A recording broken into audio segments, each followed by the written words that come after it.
Welcome to the God of War Ascension single-player demo. I'm Todd Pappy, Game Director, God of War Ascension. In this epic prequel, Kratos' quest for vengeance will take him on an exciting new adventure that will pit him against deadly enemies and the merciless Furies. From the menu, you can check out our exciting new live-action trailer, God of War Ascensions From Ashes, as well as other bonus content. Also part of this enhanced demo, you will get your first look at history's upcoming dramatic series, Vikings, premiering on March 3rd. Take a look. I have something that will change everything. Nearly 2 millennia after Kratos' legendary adventures, a brutal band of raiders known as the Vikings would take up arms in the name of their gods to explore the world and conquer the seas. Discover the real Vikings with exclusive footage, behind-the-scenes interviews, and more. This is not the end. It's just a beginning. Thank you for downloading this interactive demo, and look for God of War Ascension in stores March 12th.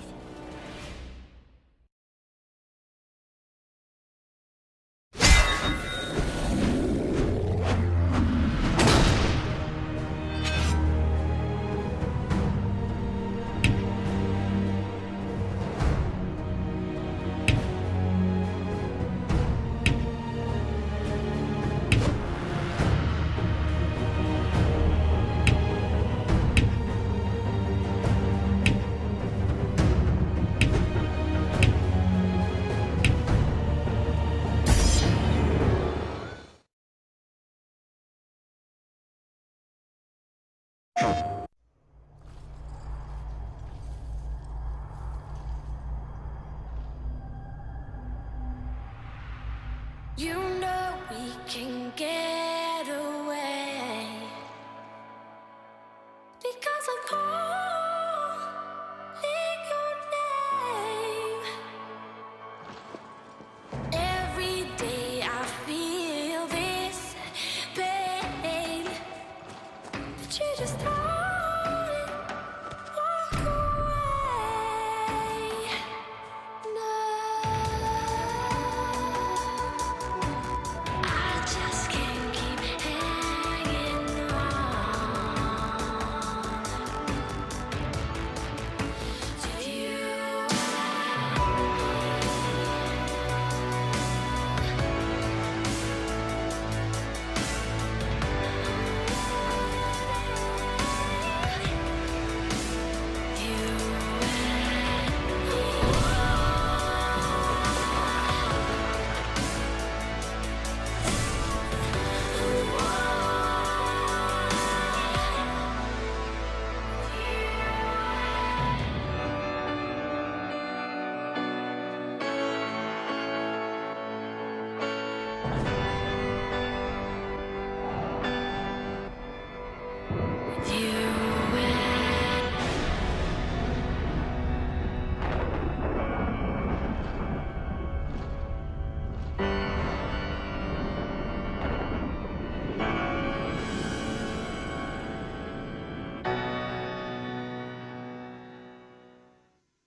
Get the God of War Ascension Legacy Bundle.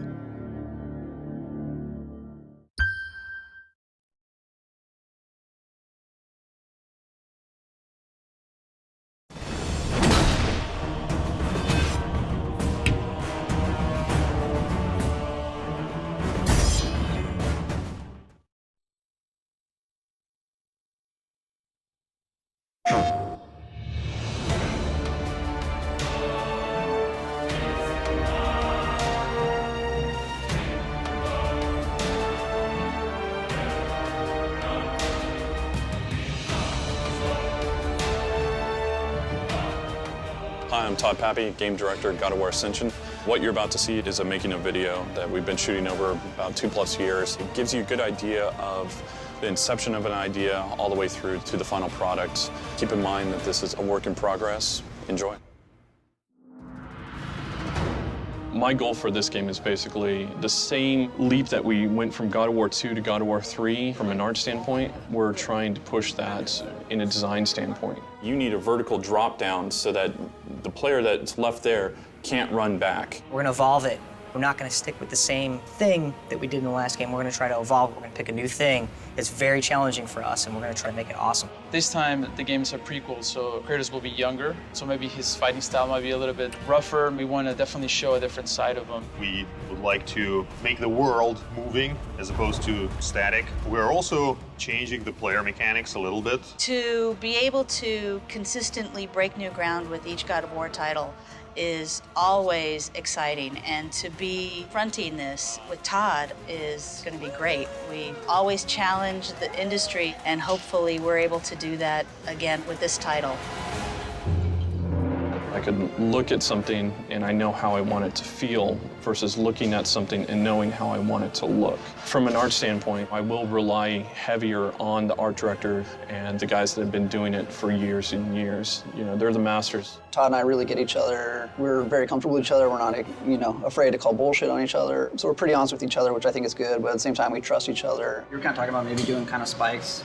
So I don't know, maybe it has looks a little bit bigger, kind of like a lion's tail, and kind of ties in with the spikes on his head or something. This is my first time art directing. It's a huge task, something I don't take lightly. It's pretty intimidating and daunting, especially with the caliber of artists we have at the studio, and these guys are everyone just knows their crafts so well. It's been a humbling experience. I think the main thing is I just facilitate making the game come together and letting all the artists kind of do what they do best.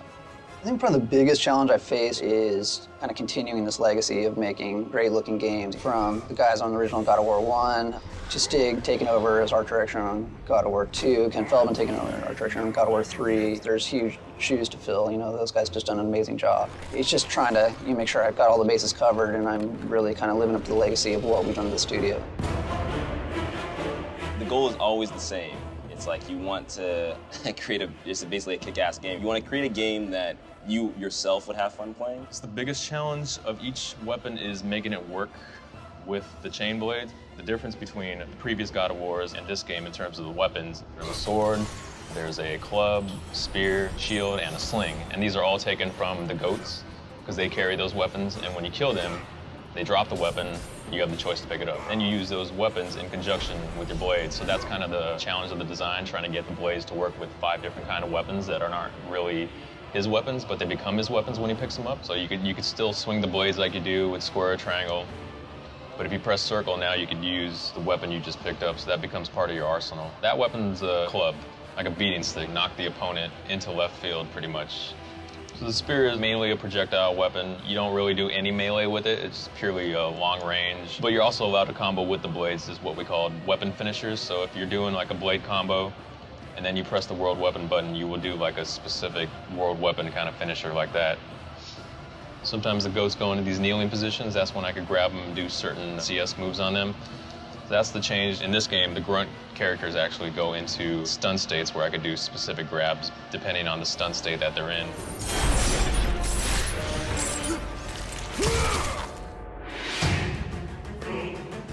The fact that Kratos is younger, it'll allow us to explore different abilities, different moves that he has that he didn't have in the original trilogy, so we can have the chance to show a different side of Kratos. We have a layering system, which is being worked on and developed. It's going to allow us to be able to create animations in a much easier way. This is the Cyclops walking by this awesome statue of Aphrodite. As you can see, he's kind of ignoring her. Now, even though it's the same animation of him walking, he's kind of looking at her. This is the actual layer that was put on top of the regular walk, which is this walk. And by combining the new layer on top of this walk, this is the end result, which is still moving forward, but now he's kind of looking and noticing her. So that kind of detail is going to be able to be put throughout the game this time around. One of the most exciting things that we're working on are new sets of navigations. Before you would climb the wall, and it was kind of always had to be this kind of flat wall. But now we want to be able to create more of an organic environment that Kratos can interact with. So he's going to be able to sort of climb through these cracks on the walls. Another new exciting thing that we're working on is you can now slide down the wall. But we're going to make it this kind of adrenaline, high action moment.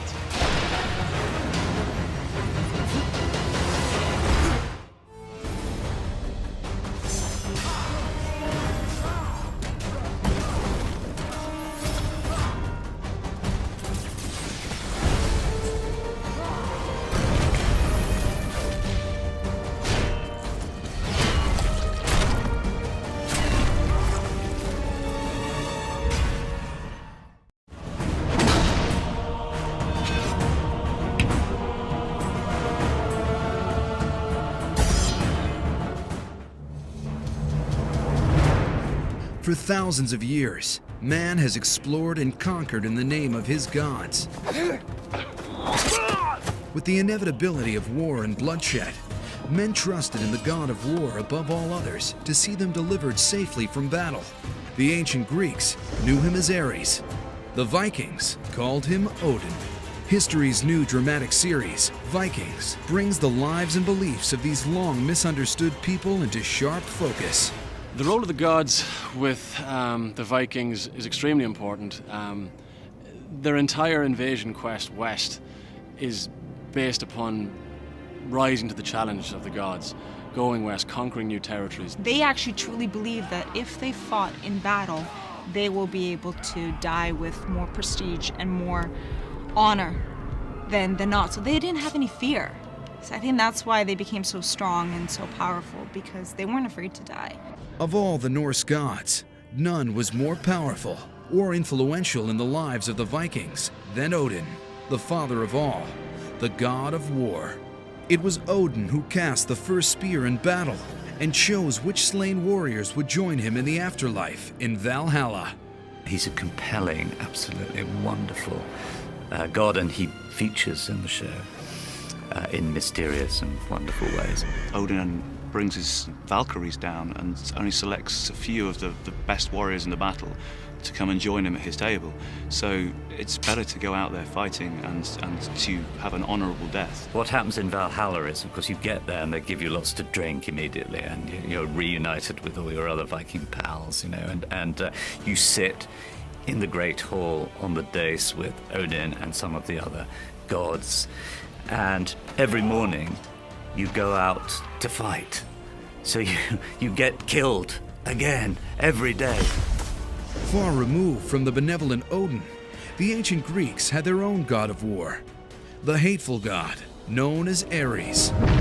Though he was also instrumental in rallying men to battle, Ares' help often came with a heavy price.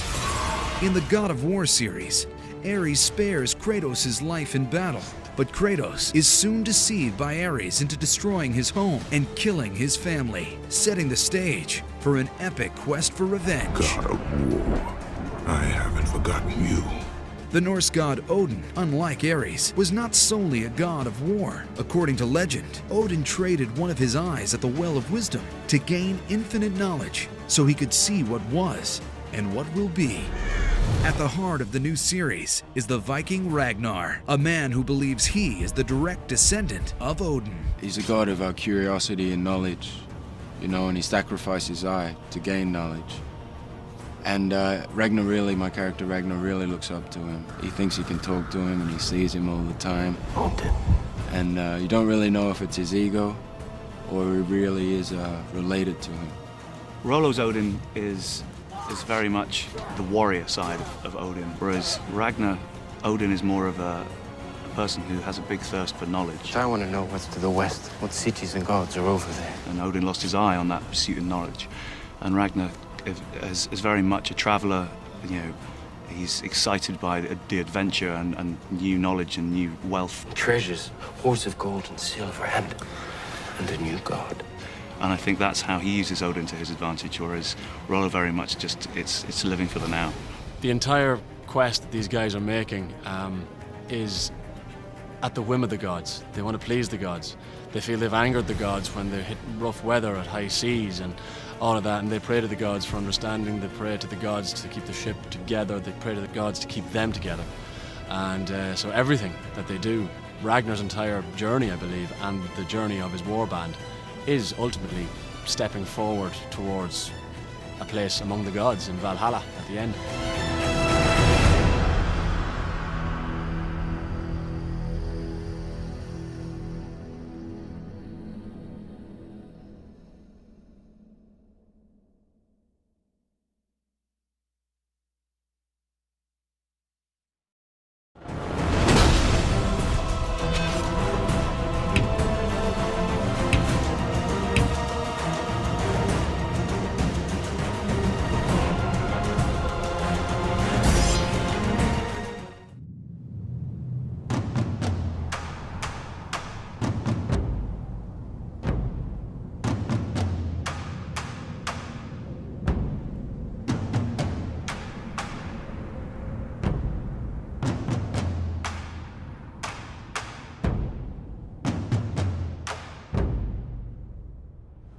At night we look to the sky and ask, who are we? What is our place? What lies beyond the impassable seas? The gods themselves have handed down the answers to all these questions. The lands of men are but one of many worlds, bound together by the world tree, Yggdrasil. At its base, the Norns weave men's fate. And below, the dragon Nidhogg chews away at the roots, seeking to destroy the tree itself. It was among the boughs of Yggdrasil that the gods created Midgard, the lands of men. Pleased with their creation, the gods built a home of their own. Far above our world, they constructed the mighty city of Asgard. It was here the gods would feast and reign until the end of time, with Odin, king above all. Odin is lord of war and death, but also lord of knowledge. It is said that Odin once journeyed to the very roots of Yggdrasil to seek the Well of Wisdom. There he made a deal with Mimir the Wise.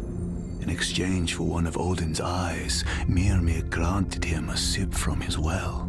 Now, with only one eye, Odin sees more than any god or mortal, able to focus on those events both distant and those yet to pass. Every night, Odin retires to Valhalla to feast with the souls of brave fallen warriors, so that they might fight with him in the final battle against evil. Odin knows what awaits him in that battle. It is his own death at the jaws of the great wolf, Fenrir. We pay tribute to Odin in battle, but it is Thor, son of Odin, most looked to for strength every day. He is god of thunder and lightning, idol of craftsmen, and fighter of evil.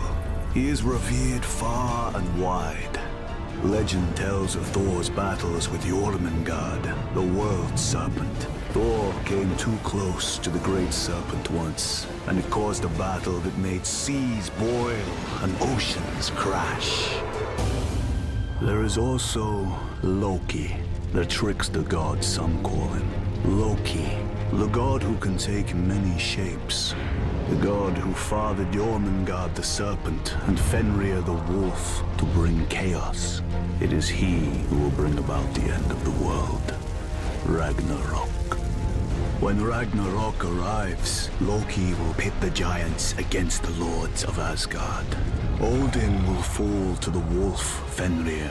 Thor will fall to the serpent, Jormungand. Evil will prevail and the world will end to start anew. This is the fate Odin has foreseen, and neither god nor man can escape it.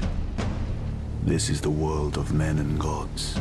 This is what lies beyond the impassable seas.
In the time before the Titans, before the gods of Olympus, a great battle was waged. The wrath of the primordials.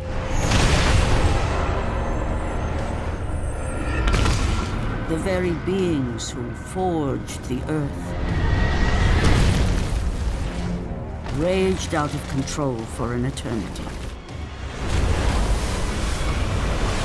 And from this rage, this madness of war, the Furies were brought forth. Neither Titan nor God, mortal nor shade, the Furies were bound to no one, for they were the guardians of honor, the enforcers of punishment, the bane of traitors. When Zeus came to power, he found he had little to fear from the sisters. The Furies sought retribution only for those whom they deemed guilty. The first of these traitors was Aegaeon the Hecatoncheires. When the brute pledged a blood oath to Zeus, only to later betray the king of the gods, the Furies were quick to take action. The sisters relentlessly hunted Aegaeon, and upon capturing the creature, tortured him without mercy. For the Furies believed death was too kind for this oathbreaker. Aegaeon the Hecatoncheires became an example to all. A special symbol for those who might think to break a blood oath with a god.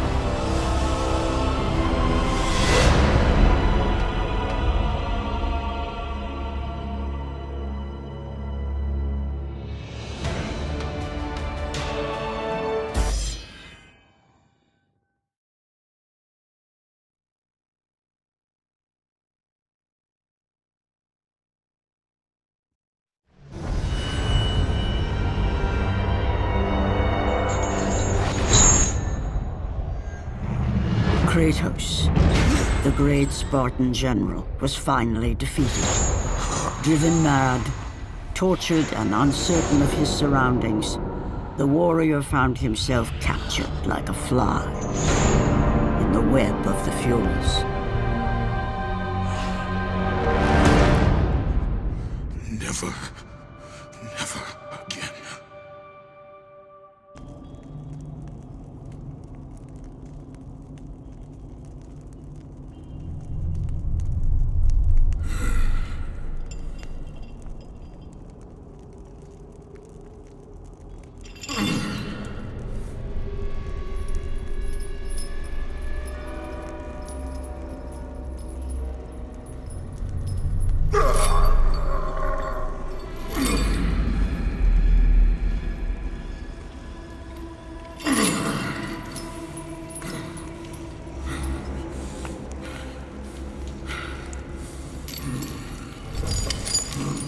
Hello, Kratos.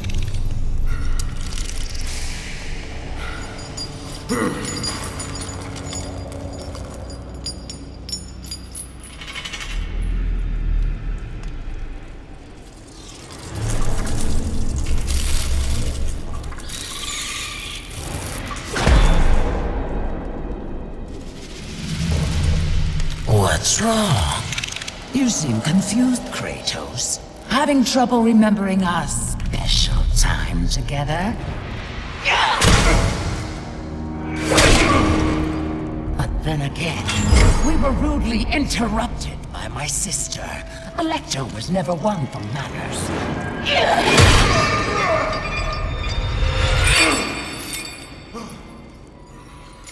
Not to worry.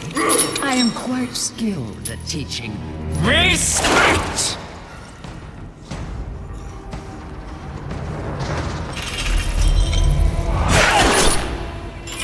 For what you've taken, I owe you that.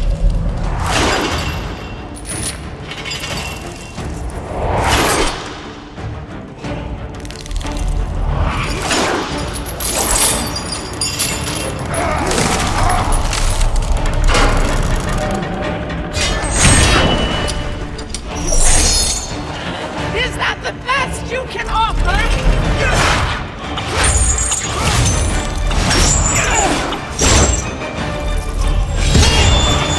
Your rage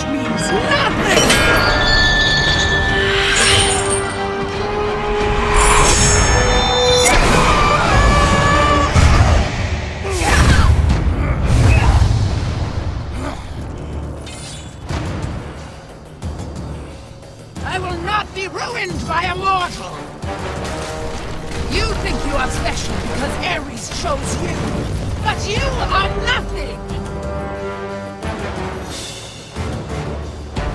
You are a worthless mortal!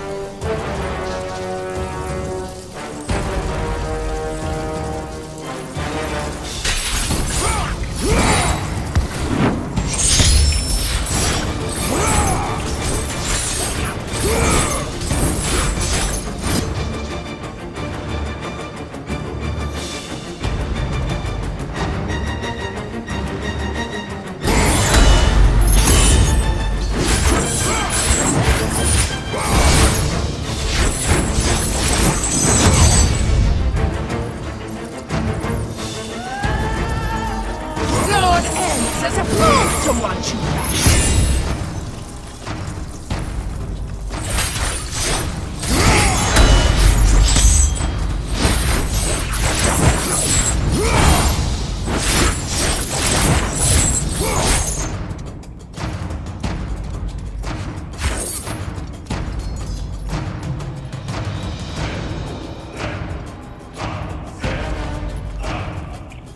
Try as you might, you will never catch me!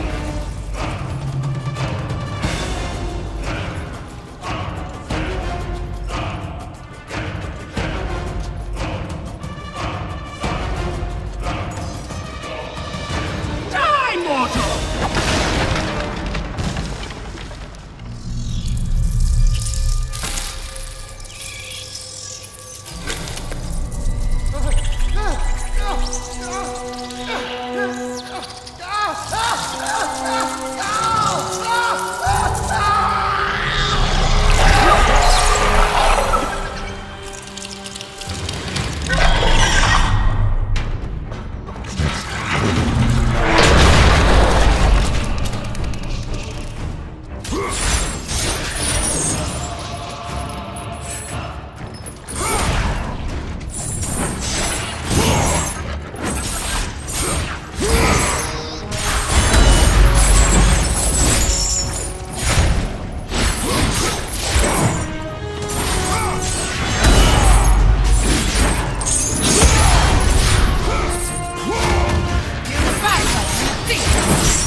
perish in your attempt to be free!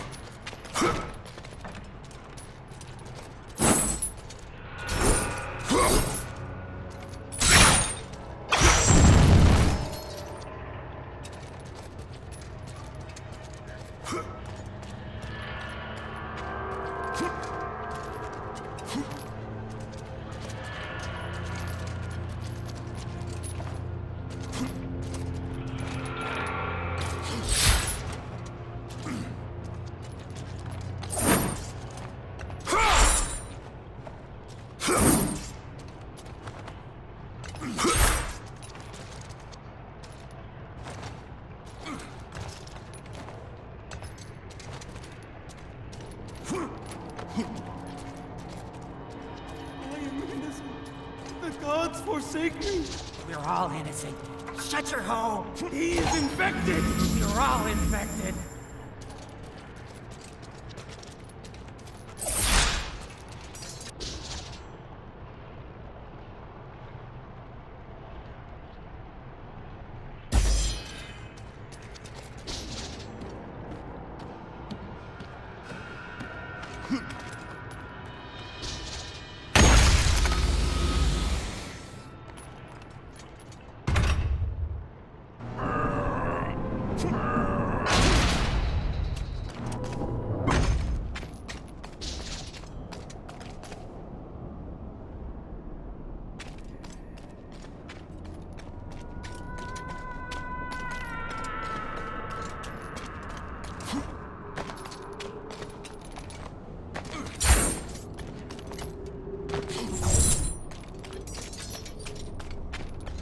You will see how we treat Oathbreakers here!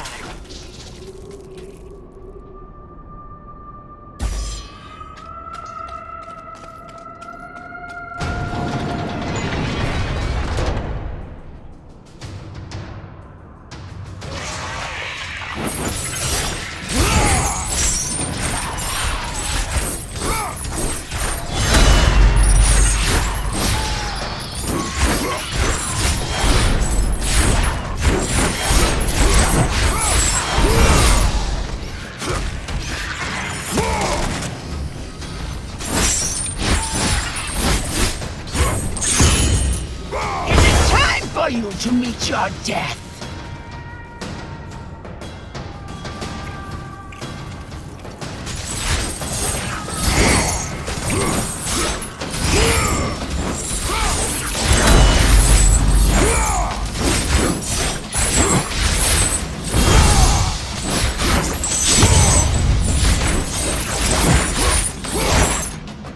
We will see how you fare against the Hecatoncheires.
too kind to me.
I will not indulge you as my sister. He bears a mark like I have never seen. He is the one! He will free us from the Fury's grasp! He is cursed! Stay away!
Glory be to Olympus!